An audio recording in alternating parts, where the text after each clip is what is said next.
স্বাগত খেলা যুগে আপনাদের সাথে আছি তাজিন খন্দকার। মাঠের লড়াইয়ে নামটা যখন বাংলাদেশ, তখন ভয় ডর শব্দটা যেন ডিকশনারিতেই নেই। 9বারের এশিয়ান চ্যাম্পিয়ন চায়না কিংবা উত্তর কোরিয়া, যার সঙ্গেই হোক লড়াইটা হয় আই টু আই। তখন দুনিয়া দেখছে লাল সবুজের গর্জন। ঋতুপর্ণার সেই ড্রিবলিং ছিল ফুটবলের জীবন্ত কবিতা, এক চরম আই ওপেনিং হুঁশিয়ারি। আর চায়নার পর এবার উত্তর কোরিয়ার অপ্রতিরোধ্য দুর্গ, যেখানে বারবার দ্য সেভিয়ার হয়ে আবির্ভূত হয়েছেন মিলি আক্তার। নিশ্চিত 4-4টি গোল আটকে দিয়ে দলকে রেখেছিলেন লড়াইয়ে, কিন্তু কথায় আছে না, সময়ের 1 ভোর তো অসময়ের 10 ভোর।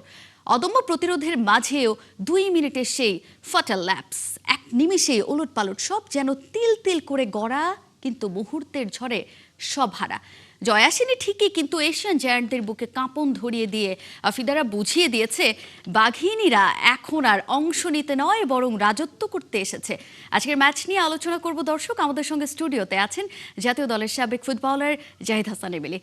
এমিলি ভাই, আপনাকে স্বাগত জানাচ্ছি আমাদের স্টুডিওতে। ধন্যবাদ। আজকের ম্যাচটা বাংলাদেশের দর্শকদের আসলে কেন্দ্রে ছিল, আগ্রহের কেন্দ্রে ছিল যে চায়নার পরে আসলে উত্তর কোরিয়ার বিপক্ষে বাংলাদেশ কেমন পারফর্ম করে। সেখানে শুরু থেকেই দেখা গেছে যে উত্তর কোরিয়ার বিপক্ষে পাত্তা পাওয়াই যেন বাংলাদেশের জন্য একটা কঠিন অগ্নি পরীক্ষা ছিল। সেখানে মিলি আক্তারের ভূমিকাটা নিয়ে আমি আগে আলোচনা করতে চাই। মিলি আক্তার বারবার ওই যে সেভিয়র হয়ে বারবার ভূমিকা পালন করছিলেন। মিলির পারফরমেন্স আপনি কেমন দেখলেন? ধন্যবাদ আপনাকে, খেলাযোগকে ধন্যবাদ। দেখেন, ব্যাপারটা হলো যে মিলির ব্যাপারটা হলো, মিলি তো আসলে এই ম্যাচটা নিয়ে মাত্র 2টা ইন্টারন্যাশনাল ম্যাচ তার হয়েছে, চায়না এবং এই নর্থ কোরিয়ার সাথে। এর আগে কিন্তু তার ইন্টারন্যাশনাল ম্যাচ খেলার এক্সপিরিয়েন্স ছিল না। এবং পিটার বাটলার যেটা করেছে, রূপনা হলো রেগুলার মানে স্টার্টিং 11-এর প্লেয়ার, এবং 2022 সাফ থেকে সব ম্যাচ, এরপর থেকে ইন্টারন্যাশনাল যতগুলি ম্যাচ হয়েছে সব কিন্তু ফেস করেছে রূপনা চাকমা। তারপর থেকে কিন্তু আসলে আমরা ধরে নিয়েছিলাম যে অটোমেটিক চয়েস রূপনা চাকমাকে স্টার্টিং 11-এ দিবে চায়না ম্যাচও। বাট সেখানে কিন্তু আসলে আপনি দেখবেন পিটার বাটলার মিলিকে নিয়ে কিন্তু আমার মনে হয় যে বড় একটা চ্যালেঞ্জ সে নিয়ে ছেড়ে দিয়েছিল, এবং যেটা মিলি ম্যাচ বাই ম্যাচ কিন্তু সে প্রমাণ করে যাচ্ছে। চায়না ম্যাচও দুর্দান্ত খেলেছে, আর এই ম্যাচও তো আপনি আপনার ইন্ট্রোতেই বলেছেন যে মিলি আসলে কি করে দেখেছে। এবং আমি ম্যাচটা দেখতেছিলাম, আমার কাছে মনে হয়েছে যে কোরিয়া ভার্সেস মিলি খেলা হচ্ছে, যা সত্যি কথা। আপনি যদি প্রথম ফার্স্ট হাফ দেখেন, পুরোটাই কিন্তু মিলি রাজত্ব করেছে। এবং আপনি দেখেন, ভেরি আনফর্চুনেট, আফিদা যখন ওই সময় পেনাল্টিটা না করে, আমরা কিন্তু ফার্স্ট হাফে 0-0 নিয়ে কিন্তু আমরা ব্রেকে যেতে পারতাম। হ্যাঁ, এটার পুরো ক্রেডিটটা কিন্তু আপনি মিলিকে দিতে পারতেন। হ্যাঁ, তো যেটা পেনাল্টি হয়েছে ওটা তো আসলে কারো হাতে নেই। হ্যাঁ, ওটা তো সেকেন্ড যে গোলটা হয়ে গেছিল, গ্রিপে ধরে ফেলেছে, তারপরে সেই বলটাকে কিক করেছে আবার পোস্টের ভেতরে গিয়ে। এইখানে আসলে মানে মিলির যে আধিপত্যের কথা আমরা বলছিলাম, একটা প্লেয়ার গোলকিপার, সে এখন পর্যন্ত ইন্টারন্যাশনাল ম্যাচ খেলার অভিজ্ঞতাই তার কম, সেখানে তার এই ধরনের পারফরমেন্স, সেটা আসলে দলের বাকি প্লেয়ারদের চেয়ে আসলে মিলিকে সাইডে রাখে কিনা? দেখেন, অপোনেন্ট যখন বেশি স্ট্রং থাকবে তখন আসলে গোলকিপারের উপরে ফোকাসটা বেশি থাকবে, বিকজ আমরা তো আসলে তেমন এটাকে যেতে পারছি না। হ্যাঁ, অপোনেন্ট আমাদের উপর প্রেশার ক্রিয়েট করছে, এবং সেই প্রেশারের মেইন সাবজেক্টটাই কিন্তু হ্যান্ডেল করছে মিলি। সুতরাং তাকে কিন্তু একের পর এক কিন্তু অ্যাটাকগুলিকে কিন্তু তার বাধা দিতে হচ্ছে, এবং আমাদের ডিফেন্সিভ লাইনগুলোও কিন্তু ওইভাবে প্রপারলি জোনগুলি ব্লক করতে পারছে না, যার কারণে একের পর এক প্রেশার কিন্তু মিলির উপর আসছে। মিলি যেটা হয়েছে যে কনসেন্ট্রেটের মাত্রাটা এত বাড়িয়ে রেখে সে তার সেভগুলি করেছে, যেটা আসলে আমাকে দলকে কিন্তু আমি মনে করি যে একের পর এক তাকে মানে আমাদের কনফিডেন্ট লেভেল তৈরি করেছে। এবং আপনি যদি এখন ফার্স্ট হাফে মিলিয়ে, আমার কাছে মনে হয় 3 থেকে 4টা ওপেন গোল, মানে কনফার্ম গোল সে সেভ করেছে। এখানে কিন্তু ফার্স্ট হাফে আরো ব্লান্ডার হতে পারতো, যদি মিলি যদি ওর জায়গাগুলিতে যদি সে অন পজিশন টাইম টু টাইম না থাকতে পারতো। সুতরাং আমি বলবো যে মিলি এই যে আমাদেরকে সাহসটা দেখিয়েছে, হয়তো আমরা ম্যাচ হেরেছি, বাট আপনি যেটা বলেছিলেন যে আমাদের মেয়েরা এখন আর অংশগ্রহণ করতে যাচ্ছে না, একটা সময় দেখবেন যে এরাই আপনাকে ওয়ার্ল্ড কাপে নিয়ে যাবে। ট্রুলি হ্যাঁ, প্রত্যাশা না, ইটস ভেরি সুন, আমি আপনাকে বললাম। বাট ইটস ডিপেন্ড অন তাদেরকে আপনি কি ফ্যাসিলিটিস ইনশিওর করলেন। অ্যাট দ্য সেম টাইম আপনি যদি মনে করেন যে তারা হয়তো ফার্স্ট ম্যাচ ভালো খেলার পর আমাদের তাদের উপর একটা প্রত্যাশা বেড়ে গেছে, সেকেন্ড ম্যাচে আমরা ভালো করতে পারিনি, অবশ্যই নর্থ কোরিয়ার শক্তিটাও আপনাকে বিবেচনা করতে। ওয়ার্ল্ড র্যাঙ্কিং এ তারা 9 নাম্বার, এবং তিনবারের চ্যাম্পিয়ন এই টুর্নামেন্টে।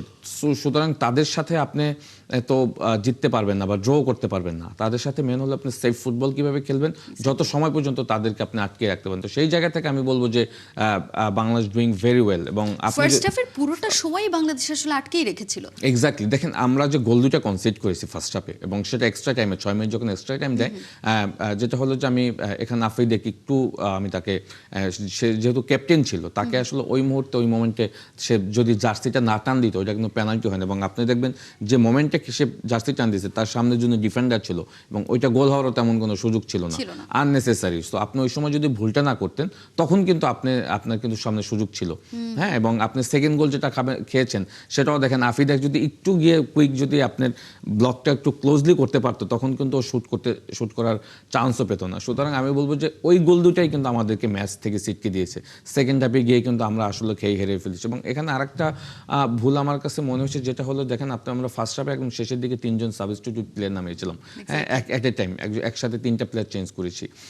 একটা নতুন ফ্রেশ প্লেয়ার গিয়ে কিন্তু সাথে সাথে মাঠের সেট আপ হওয়াটা ইজ ভেরি ডিফিকাল্ট। সো আপনি যেহেতু একদম হাফ টাইমের শেষের দিকে চলে গিয়েছেন তখন 3 জন প্লেয়ার সাবস্টিটিউট না করলেও হতো। আপনি এটাকে সেকেন্ড হাফে একদম শুরুতে আপনি যদি 3 জন ফ্রেশ লেগ নামা দেন সেটা দলের জন্য ভালো হতো। তবে স্বপ্না কিন্তু নেমেই সঙ্গে সঙ্গে তার একটা দুর্দান্ত একটা হেড দিয়ে যে সে একেবারে বলটা ক্লিয়ার করেছে। উত্তর কোরিয়ার একটা কর্নার ছিল, সেখান থেকে বলটা ক্লিয়ার করেছে, একেবারে নিশ্চিত গোলটাকে সে আটকেছে। সো সেট হতে সময় লাগছিল আপনি বলছিলেন, কিন্তু কি প্লেয়ার থাকে না ম্যাচের কিছু।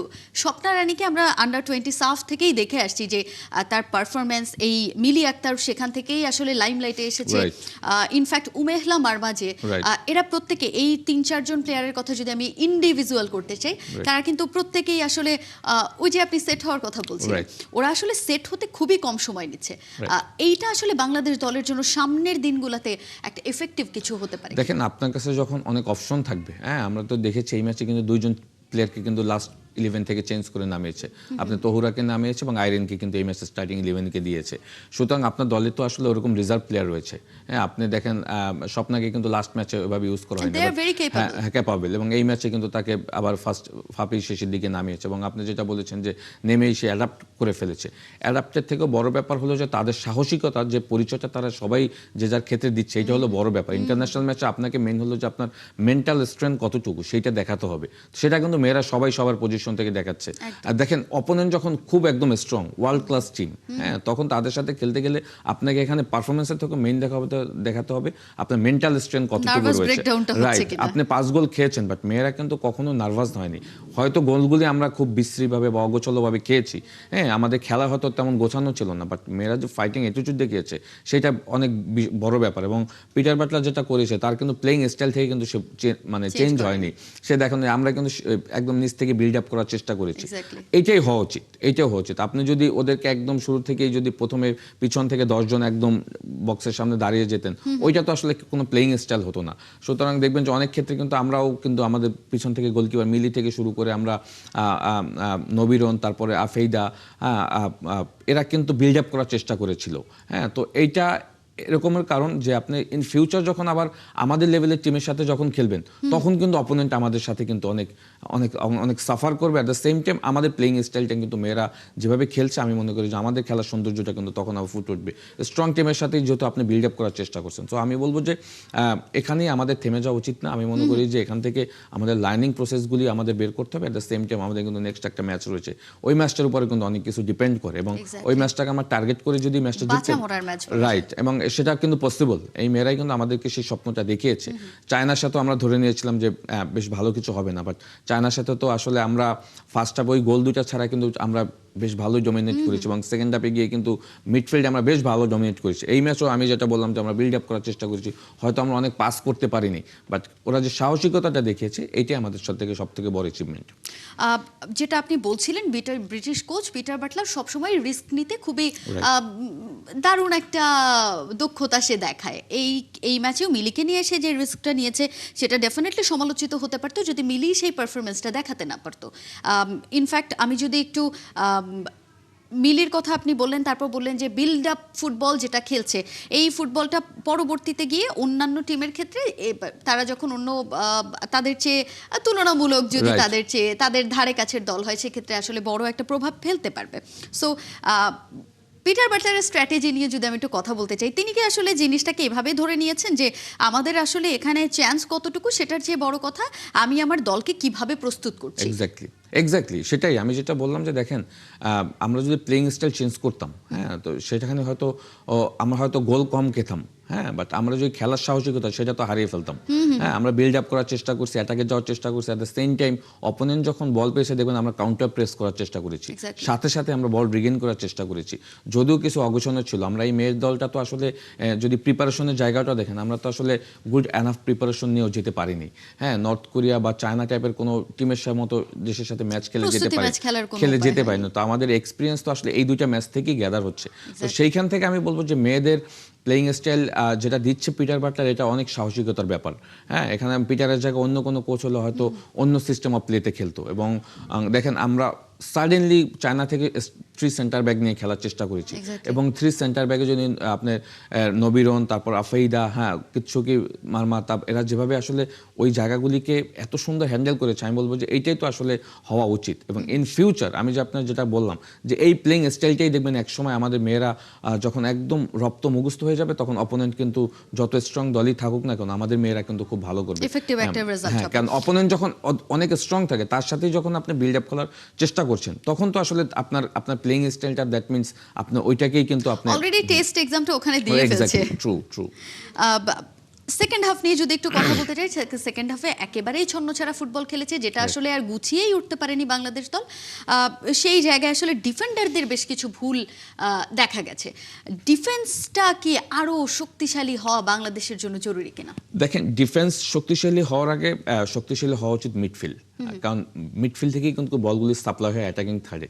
আমাদের যেটা হয়েছে যে আমাদের মিডফিল্ড যে 4 জন খেলেছে তাদের গ্যাপগুলি অনেক বেশি ছিল। মনিকা, তারপর হলো মারিয়া, তারপর ঋতুপর্ণা, তারা যে মিডফিল্ড প্যাটার্নটা ছিল তাদের গ্যাপগুলি অনেক বেশি থাকার কারণে ওই সব জোন থেকে দেখবেন যে ফ্রিকোয়েন্টলি আসলে আমাদের বক্সের ভিতরে প্লেয়ারগুলি ঢুকে গিয়েছে। এবং আমাদের যে 5 ডিফেন্ডাররা ছিল তারা আসলে ডিসঅর্গানাইজ হয়ে গিয়েছিল, এটা সত্যি কথা। এবং আমাদের একটা বড় প্রবলেম হচ্ছে আমরা একটা গোল কনসিড করার সাথে সাথে আর একটা গোল সাথে সাথেই খেয়ে যাই 2 মিনিটের ব্যবধানে। 2 মিনিটের ব্যবধানে। তো এটার অন্যতম কারণ হলো যে আপনি যখন গোল কনসিড করবেন তখন আসলে মেয়েরা একটু নার্ভাস হয়ে যায়, যা সত্যি কথা। নার্ভাসনেসের কারণে দেখবেন সাথে সাথে আর একটা গোল কনসিড করি। এই যে পেনাল্টি থেকে গোলটা কনসিড করে সাথে পরে সাথে 1 মিনিটের ভিতর আর একটা গোল কনসিড করলাম। এবং সেকেন্ড হাফে দেখবেন যে আমার মনে হয় যে 1.5 মিনিটের ভিতর 2টা গোল কনসিড করলাম। তো এই জিনিসগুলি তো আসলে ভুল হচ্ছে। এটা আমার কাছে মনে হয় যে এইগুলি নিয়ে আবার কাজ করতে হবে, হ্যাঁ, যে এই ভুলগুলি কিভাবে হচ্ছে, কেন হচ্ছে।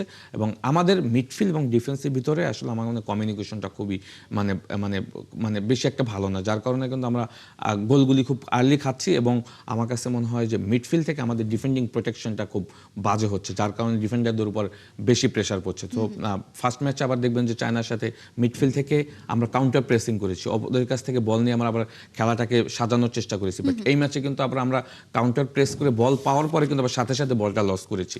সুতরাং এইগুলি নিয়ে তো আসলে আমাদের অপোনেন্ট যখন স্ট্রং থাকবে এগুলি নিয়ে ইন ফিউচার আমরা কাজ করতে পারবো।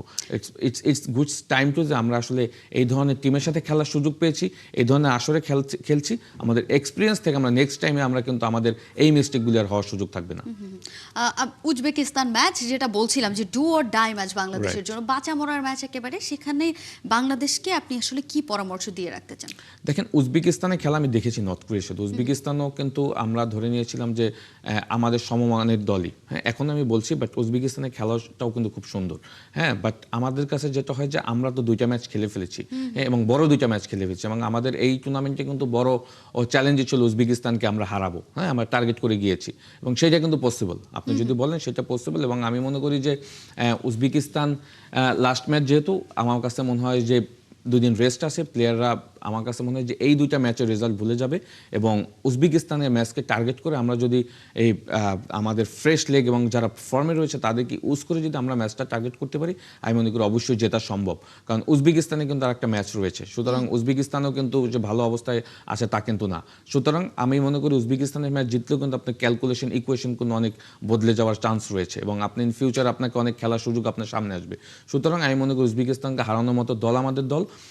বাট আমাদেরকে এখন মেন্টালি প্রিপারেশন নিতে হবে, যেহেতু আমরা এই ম্যাচটা 5 গোলে হেরে গিয়েছি। মেয়েরা একটু হলেও এখান থেকে শেকি থাকবে। বাট এখান থেকে আমি জানি পিটার বাটলার একজন সাহসী কোচ, কোচিং স্টাফের যারা রয়েছে তারা আসলে ভেরি সুন আসলে তাদেরকে নিয়ে বসে এই জিনিসগুলি রিকভার করবে। আপনাকে অসংখ্য ধন্যবাদ এমিলি। আমরা প্রত্যাশা করব উজবেকিস্তান ম্যাচে বাংলাদেশ ঘুরে দাঁড়াবে এবং আমাদের প্রত্যাশা পূরণে আরও এক ধাপ এগিয়ে যাবে।